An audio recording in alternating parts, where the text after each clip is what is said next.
He's got a lot of green cards here. Sylvan Scry, Tajuro Beastmaster, Tajuro Stalwart, Undergrowth Champion, Oran Reef Hydra, Plated Crusher, Plummet, Lifespring Druid, Broodhunter Worm. So I talked to Jamie in between rounds about his deck. He's black-red aggro.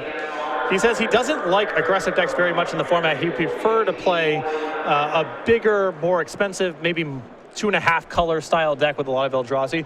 But the power level of the cards in his deck is high enough that he's playing a beatdown deck, which he doesn't like, but he feels like his deck's pretty good. Josh should win the die roll. He elects to draw, as we've seen from so many players here this weekend. And this is just one of many great featured matches that we've been able to bring you guys here from Grand Prix Atlanta, hosted by StarCityGames.com. So we hope you do enjoy Jamie Parke doing battle here against Josh Utter-Leyton as round number 8 about to be underway. I mentioned Parke with a bit of a beatdown deck. He's going to start things off with a Sludge Crawler. And having decks like this, the one that Jamie has, they're really nice in formats where people are going to choose to draw. You can still choose to draw yourself if you think that's the thing to be doing, but you can capitalize on being on the play. Yeah. Going to crawl through the Sludge. Will Parke. Utter-Leyton going to take one, ingest his planes away. Parke with an Evolving Wilds. He'll pass the turn back over to Josh Utter-Leyton. It's a Plains. On passing of the turn, Parke will sacrifice that Evolving Wilds, get himself a mountain. And now you see that he is black and red. He's got the mana online. As far as colors are concerned, we'll see if he's got enough lands to actually operate as we make our way to Jamie Parke's third turn.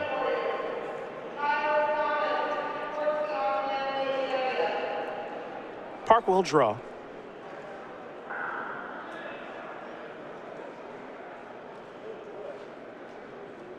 Barely able to register in time for this tournament was Jamie Parke.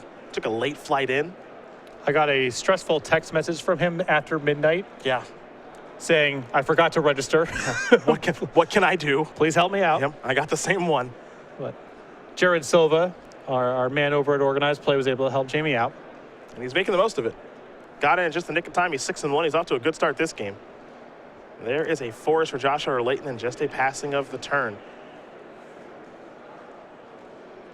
Kozilek Sentinel was the play for Parke last turn. Now, when you see a black-red deck, typically you're going to see a lot of Devoid. No real surprise there. There's just a lot of individually acceptable creatures that happen to be colorless. And so the Sentinel, it's innocuous, but it's still going to be more powerful in this deck than in most others. Sludge Crawler is going to be activated. Here's a Gideon's Reproach from Josh Utter-Leyton. That'll take care of the annoying 1/1. The Sentinel will come through for a point of damage. The follow-up here for Parke is McKinney's Slide Runner. Much better on turn 2 than turn 4. So we'll see if Jamie has some lands to follow up with for that landfall creature. As we head back Utter-Leyton's way, it's a forest, 4 mana, Courier Griffin. Seen a lot of those this weekend. Yep, it's just a good body against the beatdown decks naturally, and the control decks are vulnerable to flyers, so it feels good against both sides of the fence.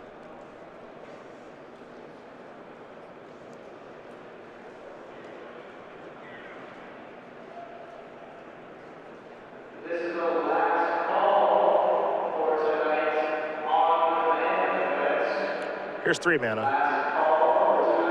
Touch of the Void. It's going to take care of that Courier Griffin. You're going to pump there from the Kozilek Channeler. But as you notice, no land there for Jamie Parke for the McKinney Slide Runner. So not able to get it maybe in as much damage as he would like to, but the Courier Griffin's off the battlefield. Yeah, stuck on 4 lands right now. I believe that he has Shatter Skull Recruit as one of the cards in his hand, though he is also missing double red. So we head back Utter-Leyton's way. Josh with the most green cards that we've seen in a deck so far this weekend. Clearly working out okay for him as he is 6-1. He's got some very nice green cards in the deck like Oran Reef Hydra and Undergrowth Champion. There's Lifespring Druid. Along with a copy of Sandstone Bridge. And now we're going to head back Jamie Parke's way. Parke will draw, picked up a mountain. That'll be a landfall trigger. Timely. Yeah. Not only is it a landfall trigger, but it's also land number 5 and the second red mana for the Shatter Skull Recruit. Into the red zone comes Parke. McKinney Slide Runner is a 3/2 trampler now.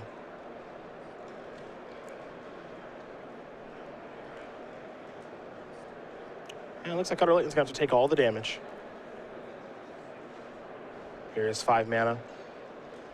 And there is that Shatter Skull Recruit.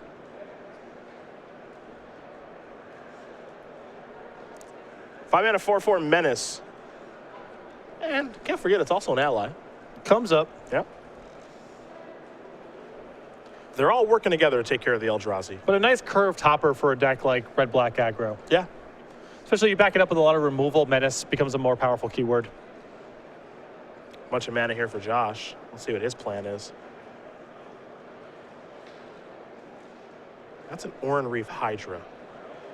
It's got some counters now as well, so we'll take a look at that big thing. Some people feel very strongly about this card. Others don't believe it to be that good. It is very large. It's a 5/5. And when you play a forest, it'll get 2 more counters each time. If it's a non-forest, just +1/+1 counter. But the point here is that this thing can get very big very quickly. This card's very good, and in most sets, this would be a premier pick. And plenty of people like it and will take it very highly.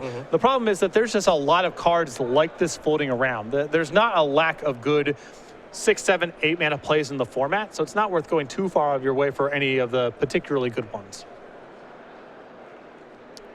The Recruit will come in here for 4. Utter-Leyton's going to fall down to 7. There's a Valakut Invoker. Now we head back Utter-Leyton's way. Josh will draw.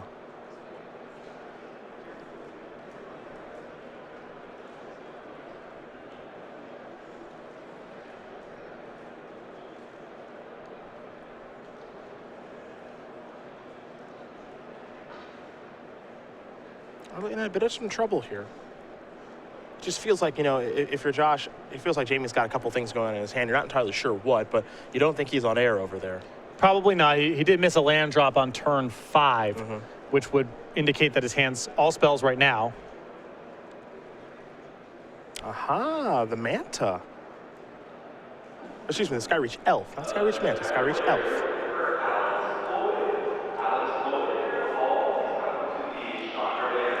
So it's a 3/3. And Josh right now really strongly representing a trick. Could have left a blocker back on defense there with that Druid leaving that available. I suppose at that point he is lacking blue mana, so cannot cast the Elf.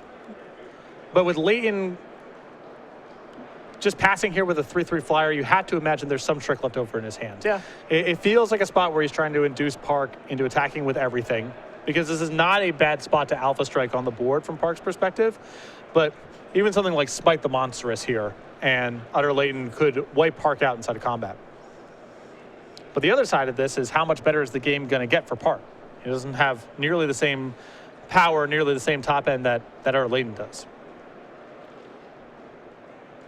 Aha, there's the discard spell yet again. Everyone's got this card in their deck this weekend. Myers Malice with Awaken.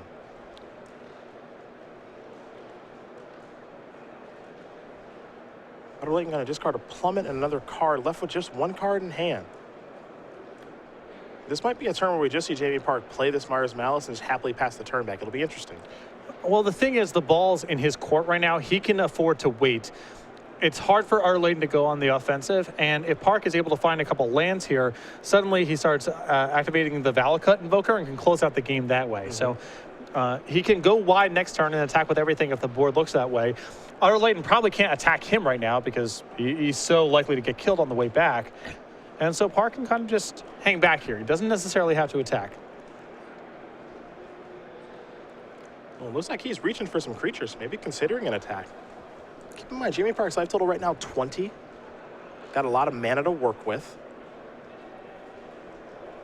It's a very risky attack because if Utter-Leyton has a way to remove any of the creatures inside of combat, especially the Shire Skull Recruit, the attack looks pretty bad. Parke loses a lot and doesn't get through a lot of damage, and Utter-Leyton can start attacking on the way back because so much of Parke's board gets cleared out. I don't know the last card in Parke's hand, but I would be inclined to hang back right here. Yeah. Just feels like something's going on. Gideon's Reproach, Smite the Monstrous. Yeah, Gideon's Reproach is also quite dangerous here. Jamie's trying to sift through what's going on. He says, you know what, let's go. All right. Maybe Jamie Parke's not buying what Josh Utter-Leyton is selling. But Josh Utter-Leyton's got something new, and it is Smite the Monstrous. So it appears that 1 damage is going to come through. And Utter-Leyton's going to clear up the board. So maybe Jamie just wasn't buying what Josh was selling, or maybe Jamie's got cards in his hand that he's happy with. Yep. I mean, it looks very good if Utter-Leyton has nothing. You probably win the game the next turn. Mm-hmm. The way the board looked there, I would have been a little bit more risk adverse than Jamie was. But I'm also not going to criticize my hero. He did what he did, and now he has to live with the consequences just like everyone else. That's very true. Wise words here in the booth. Utter-Leyton, empty-handed coming into the turn.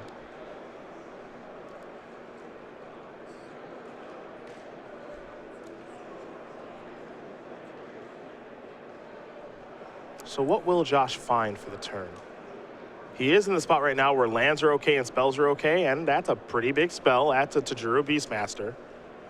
That's going to enter the battlefield. It'll trigger everything +1/+1. Now the curious question is, how does Josh want to attack if he does want to attack? And also for Josh, how am I going to lose this game? Well, if he attacks with everything, the easiest way to lose the game is turn against. Yep. So I'd like a little bit of a conservative instinct here from Utter-Leyton. He's got a commanding position. No need to risk it.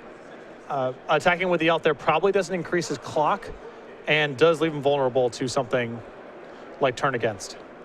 Yeah, what's so interesting about this is when you're playing against a black-red deck, you're typically thinking, okay, this is a deck that has removal or reach or some sort of trick like turn against, and I want to be able to balance things where I am able to kill you fast enough so I don't give you any extra draw steps while protecting my life total. Exactly. And that's very hard against black-red in most limited formats. Trying to thread the needle. Yep. Don't want the game to go on for too long. Also don't want to take any unnecessary risks. Find a way to not change the clock and protect yourself from particular tricks in the format. That's what Josh Utter-Leyton's trying to do, and Jamie Parke's trying to make it very difficult for him.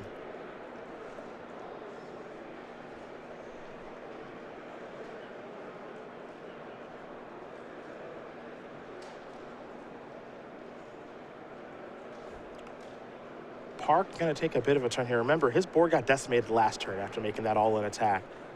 And he does have that Kozilek's Chandler out there, along with the 3/3 Awoken Swamp.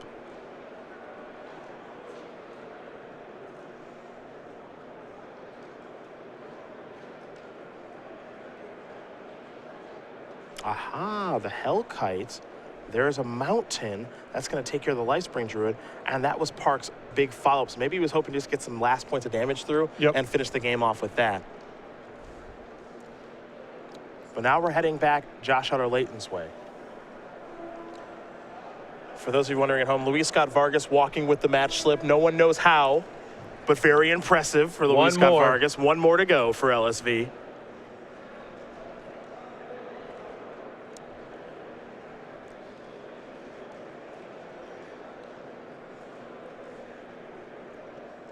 His good friend Josh Utter-Leyton doing battle now.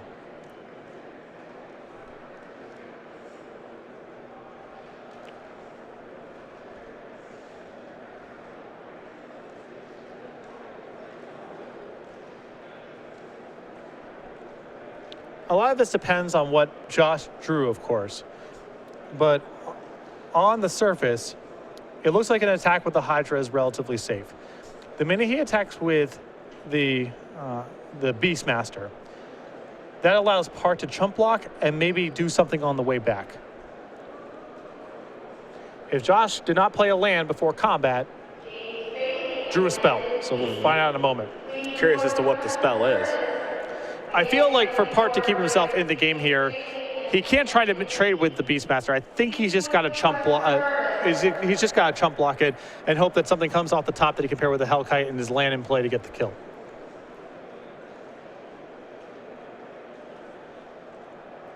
Chandler's going to jump in front of the Beastmaster. There's the one block. Utter-Leyton.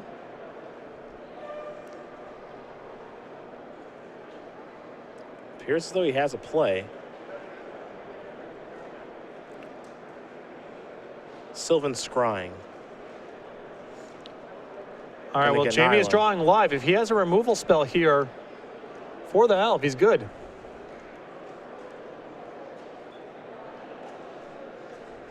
Time for a big draw here for Jamie Parke. Now, one thing to note about the Elf, power and toughness, it's got a lot, so it won't die to a land. So that's a big deal.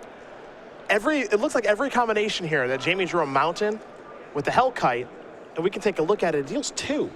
Well, he does have complete disregard left in his deck, so that's just a win here if he finds it. Well, his draw step for the turn was mountain. Oh, it was mountain. Okay. It was exactly mountain. So here's the problem, right? The Hellkite comes across along with the land. Josh blocks the Hellkite, and then Jamie can put him to 1.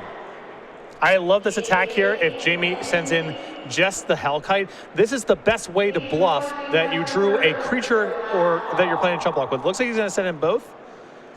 Yep. Josh makes the obvious block, and that's it. And that's going to do it. So Josh Utter-Leyton's going to win game number 1 here over Jamie Parke. The green-white deck here from Utter-Leyton up a game over black-red. But you're mentioning how just attacking with 1 maybe potentially gives Jamie a better chance to win that game? Well, I think it's the best way to sell that you drew something substantial. Okay. If you make that attack, it's just on the board. I'll go ahead and block here.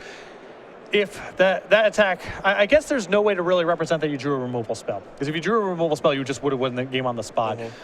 Maybe by attacking with both, you give Utter-Leyton the best chance to block the wrong creature. He's almost certainly not going to mess that up. Yeah. I don't know which play is more likely to work, but Josh is a good enough player that he's chump blocking the dragon no matter what, and there's no way for Parke to win the game at that point.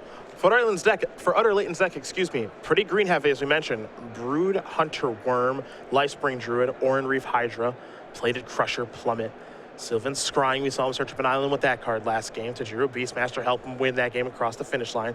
Also Tajiro Stalwart and Undergrowth Champion. You'll find some white cards here. Angelic Gift, Courier Griffin. We saw 2 copies of Gideon's Reproach. Also a Hero of Gamafata. An Andu Greathorn, Sheer Drop, Smite the Monstrous, Stasis Snare, and Unified Front. So pretty nice deck here for Josh. Skyrider Elf on the splash, and then a Veteran War Leader in his colors for green and white. Evolving Wild, Sandstone Bridge, and a bunch of lands to round it out. And this is a nice matchup for some big green animals. Yeah. You saw there, it didn't take long for Utter-Leyton to really outclass Parke on the ground. What kept Jamie in that game was the fact that he got off to a nice early start. He was able to kill a couple of Utter-Leyton's early plays and get him down low. But once Utter-Leyton starts deploying his threats, pound for pound, they're way, way better than what Parke has. Yeah. Parke, we know he's the aggressor. That's what it's all about here. And a timely removal spell would have allowed him to steal that game. He just didn't find it. Now, Parke has a copy of Turn Against. He did not play in his main deck. Interesting. It's possible he feels like he has too many 5s in the deck. Okay. And if you're playing with a lot of removal, cards like that can be a little awkward if you don't anticipate the game going down that point. With Utter-Leyton having that many large creatures in the deck, and the Hydra especially, I wouldn't be surprised if that card came in. A little something with the trample. I might want to take that. It's a juicy target. Yeah. I'm surprised to see the Turn Against in the sideboard. You mentioned maybe he does have too many 5-mana spells to want to be able to play that, but I think of that type of effect and how powerful it typically is in limited. I think that the card has spots of being good. I call it the overrun fallacy. Okay. It comes up a lot. Where when Turn Against is powerful, it's probably winning the game on the spot. You're taking their last blocker and attacking them. You're blowing them out in combat. You don't really see all the games where it's sitting in someone's hand because the game doesn't line up for it to be powerful. Most of the time when it's being cast, it's doing something very powerful. That doesn't mean it's powerful all the time. You just don't see the games because no one's casting Turn Against to fog you or whatever. Yep. It's the same deal with Overrun. No one casts Overrun to get in some damage. They cast Overrun to kill you. Yep. You don't see the games where you kill all of your opponent's creatures and they have an Overrun stuck in their hand because they just concede. They don't cast the Overrun to do nothing. They don't show Overrun. So a lot of those cards have a habit of getting overrated. I don't think Turn Against is a bad card, but I also don't think it's something you absolutely have to play if you're base red. Okay. I oftentimes look at those effects, and you're definitely right about that. A lot of people look at, a card like Grab the Reins or Threaten or Act of Treason, and they think about just how great it was. And Turn Against, it's an instant, so you can actually steal their creature and then block and try to get a little 2-for-1 action. Grab the Reins was a slightly different case because that card just killed 2 creatures no matter what. Yeah, that card was ridiculous. Yes. Yeah. But there's a lot of other cards that they have a high ceiling and a low floor, and you only see them cast in the high ceiling moments. When they're the low floor, they're just in your opponent's hand. You don't see them in those games. So cards like that do get overrated by the community at large, and it's hard to avoid that fallacy. Jamie is electing to draw this particular game, so Utter-Leyton will be on the play. I think of one of my favorite instant speed threaten effects, Blind with Anger from Kamigawa Block. Was a big fan of that one. I believe also Arcane. Yes. Boom. Splice in a, I don't even know. Evermind. Glacial Ray. There you go, because your deck's not good enough. How about a Glacial Ray? How about you trigger your Teller of Tales? Thanks. Oh, yeah. I played more of that format than should be allowable. I even know the names. I even know the functionality of all the stupid legends. I know them all. Yeah. Uyo? That was the 4/4 flyer for blue 4. Correct.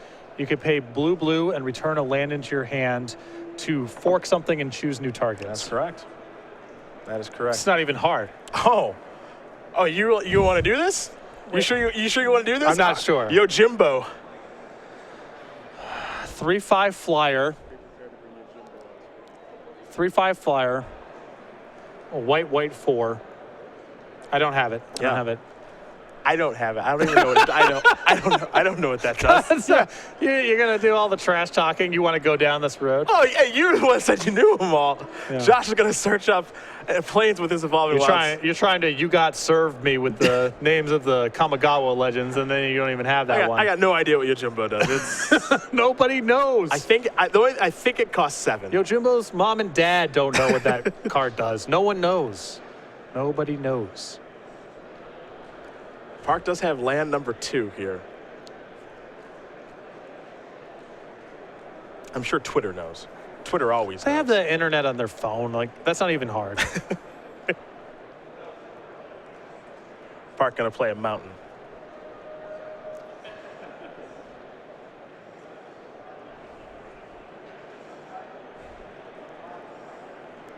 Slow second turn here for Jamie.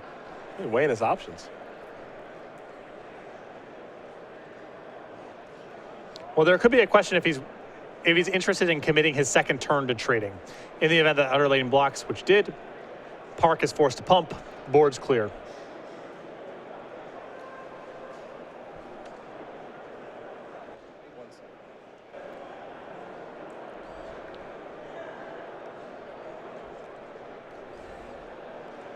Complete disregard. Going to take care of the Tajiri Stalwart. That was a 3-3 there from Utter-Leyton. Now Josh just has to pass the turn back.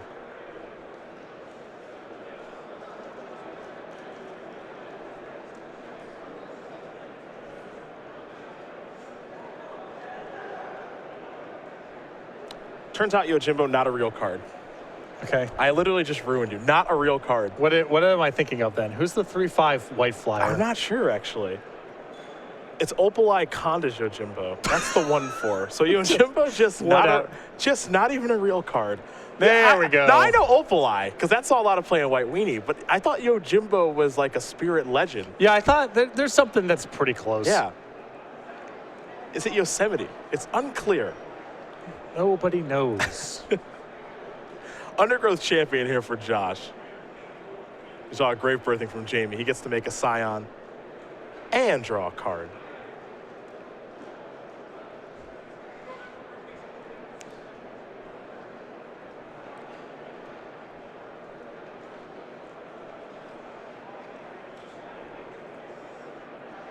Let's see what's next here for Parke. And so he's got the 4/4 Menace Giant again. Shatter Skull Recruit is the name. Menacing is the game.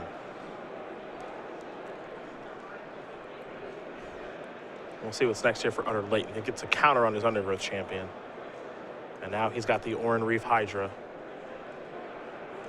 Nice squad over here of large landfall creatures for Utter-Leyton.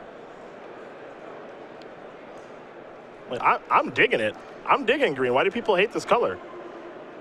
It's good against red-black decks that lack evasion or a lot of power. Look what Josh is doing over here.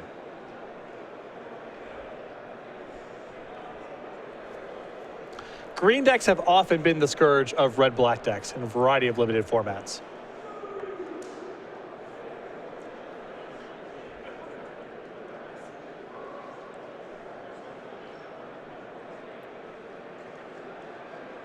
Doesn't do great hard.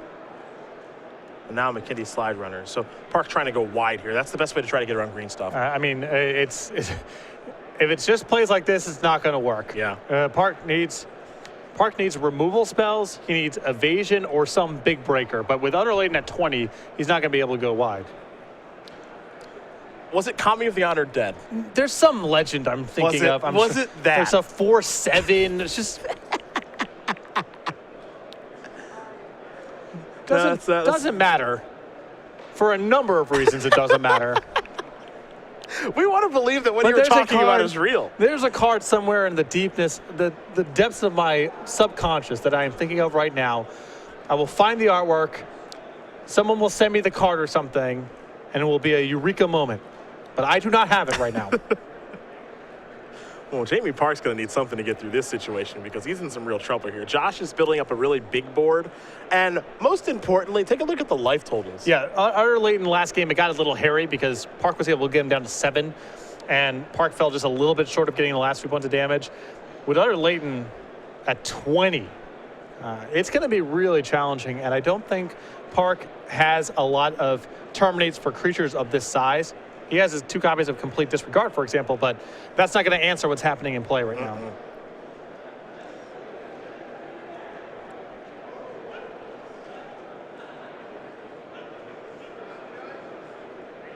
There's an island.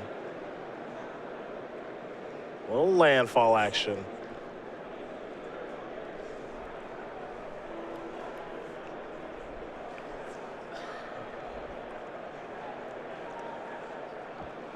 We've just been informed by the SCG Live directing crew that, Patrick, there are no 4/7s in Kamigawa. Unbelievable. In the entire block. Cannot be. It's unbelievable. not as the idiom unbelievable, not as the turn of phrase. But I literally cannot believe that because there's something in the back. There are no 4/7s. It doesn't matter at this point. The entire block. You're not even close. You're making up cards. You'll have to believe me when I say I played a lot of that format. I'm glad we didn't go too far down the name that champion's legend well. I was feeling like I was on a heater with Uyo, but turns out that I would have just been making things up. Here comes the Yondu Greathorn. That's a card we do know exists. And it's coming into the red zone. And this is a real display of strength here from Utter-Leyton. It's 5 creatures in play against 2. An attack here opens himself up to a counterattack potentially. And if he's passing here, he feels, if he's willing to make this attack, he feels like with the blockers that he has in play, plus whatever's in his hand, he's not at any risk of Parke doing something substantial on the way back. Yeah, it leads me to believe if you're making an attack like this, if you're Josh, there's some strength going on there. Yes. That's what it feels like to me.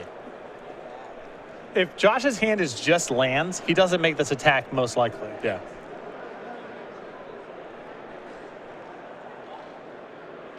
And now Jamie's got a real decision on what he wants to do as far as blocking is concerned. Because sure, he can throw some stuff in the way, but we can't forget about the Yondu Greatheart having first strike and with a landfall trigger, it has 4 power.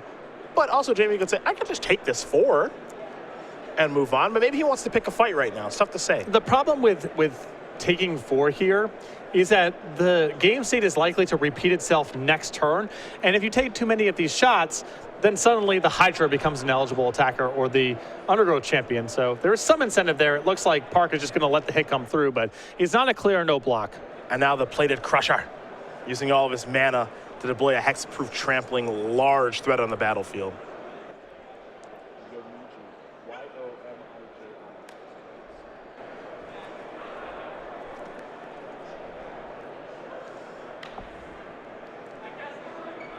There's a mountain for Parke.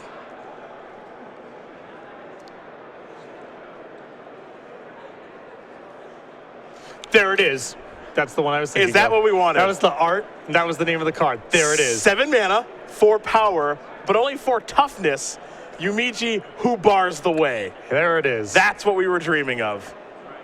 Whenever a legendary permanent other than Yomiji, who bars the way, is put into a graveyard from play, return that card to its owner's hand. Some next level Inception action over here. There you go. So it's somewhere. I just need to go down and dig it out, you know? We found it. There it is.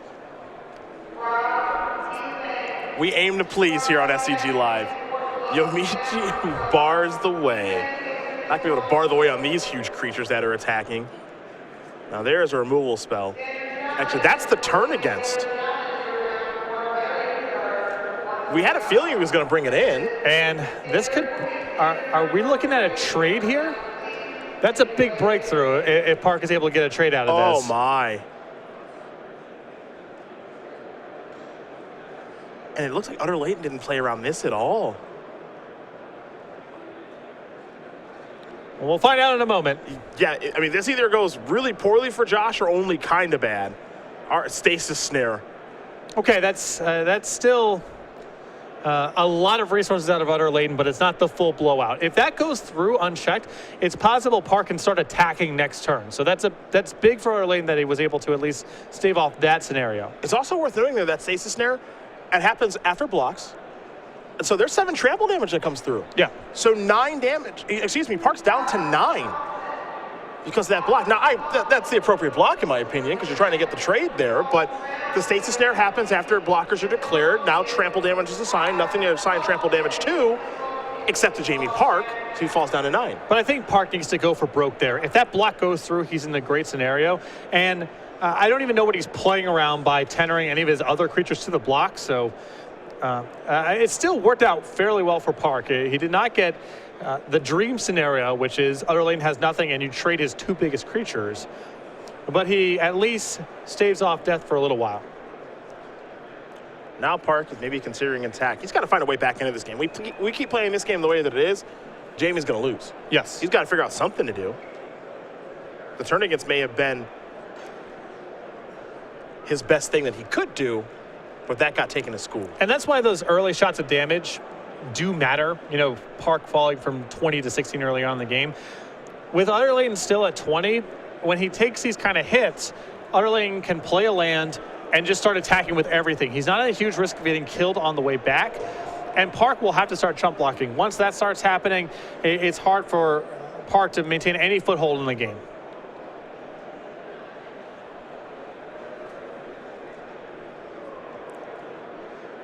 Well, here comes the 4-4.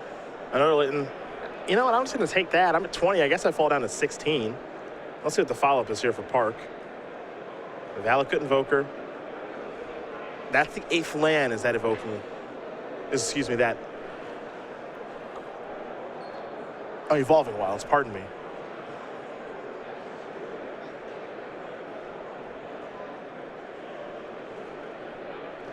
So it feels like at least Parke has some sort of game plan that he's working towards, but again, I'm not quite sure how he's going to beat this Plated Crusher. He might just shove a bunch of creatures in front of it. Yeah. If Utter-Leyton makes a block. If Parke can keep his life total high here, he can start doing some real work with the Invoker. The 7/6 is just the big short-term problem. And I don't think he can afford to play around much, so I think he's going to block with the bare minimum to try to get it off of the table. Hopefully that works for him. And then the board's pretty close to parity. There's a Plains for Utter-Leyton. That'll grow the Undergrowth Champion. And Josh Utter-Leyton's coming in with everybody. I suppose it grows the Ondu Greathorn as well.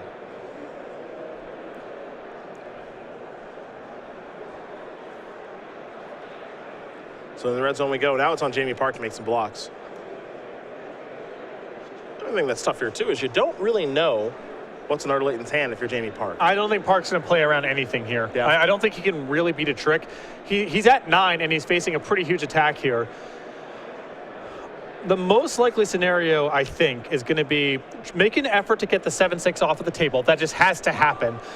You chump block something else and you're alive. You then go into your turn with 8 mana and the Invoker in play and some stuff. If you draw a spell, hopefully it's something good. If you draw a land, at least you can still Lightning Bolt something. It's going to be hard for Parke to win, but I think the priorities here are pretty clear.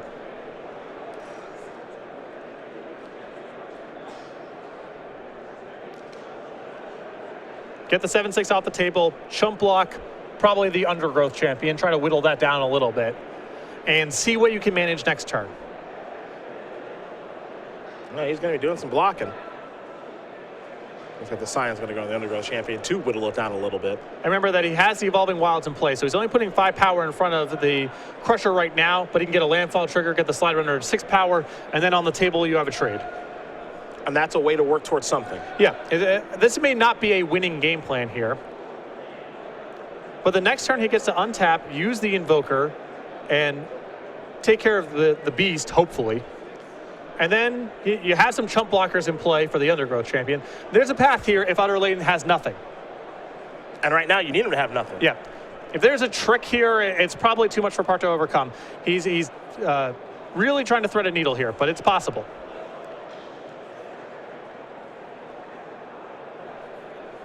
Utter-Leyton with a follow-up.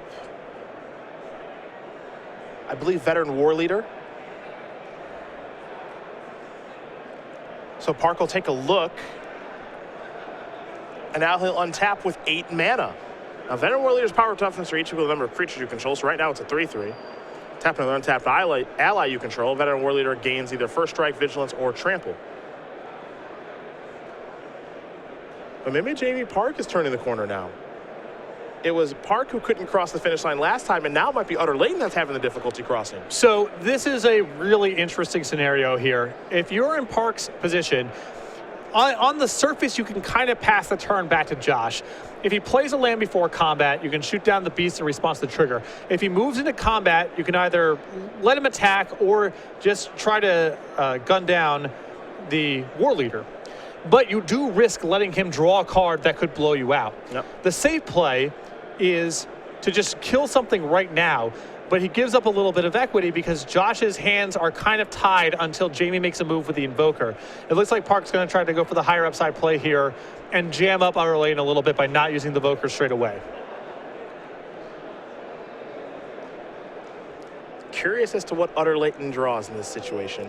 He's reaching for mana already. You mentioned there are some really bad things that can happen to Jamie Parke right now by passing the turn.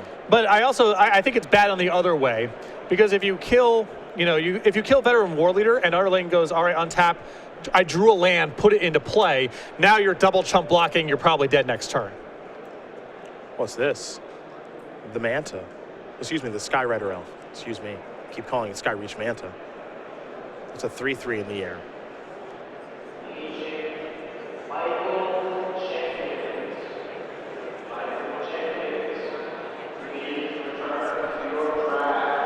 And it is worth noting, if that resolves, the veteran war leader becomes a 4/4. Well, I think that the philosophy here that Parke might be doing is it's not like Utter-Leyton can really attack with anything other than the Undergrowth champion safely.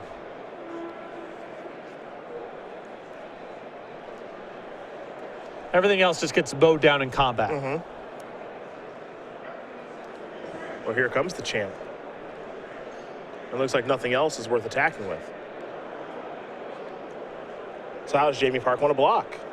It's a lethal attacker. A Valakut Invoker activation, it appears.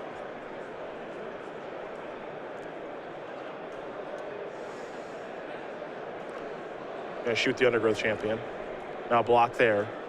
And now the way that Parke has this managed, the Invoker can kill the flyer. He's got 3 blockers to 3 attackers on the ground.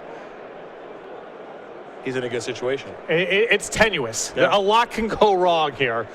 But on the surface of it, Parke's got the game settled down a little bit.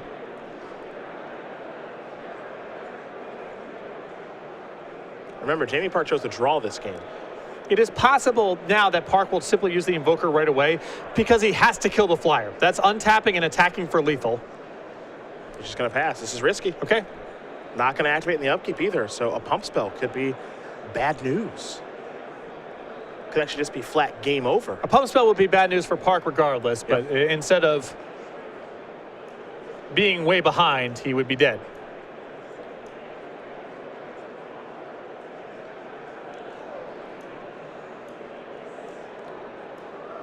Now, one thing about a green-white deck that's even splashing blue, you're lacking reach. Mm-hmm. Can't burn them out.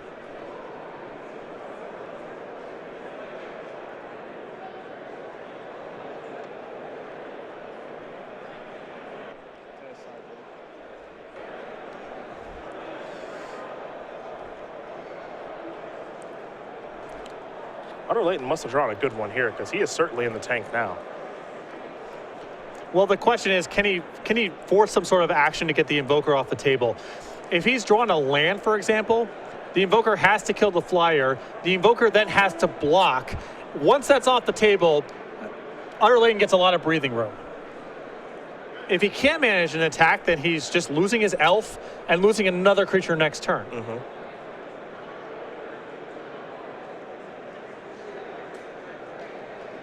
Everybody. Oh, wow. Smite the Monstrous was the draw. Wow. And if Parke's got nothing, that's game. There's only a way for him to contain 3 creatures. All of them are lethal. Yep.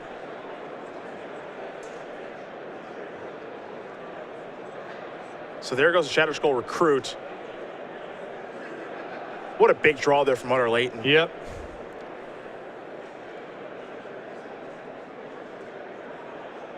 Now Jamie's surveying the board, and what you see there are 2 blockers, and you can count the 8 mana as a 3rd blocker. Yeah, because that would kill a creature. 4 lethal attackers against 3 responses.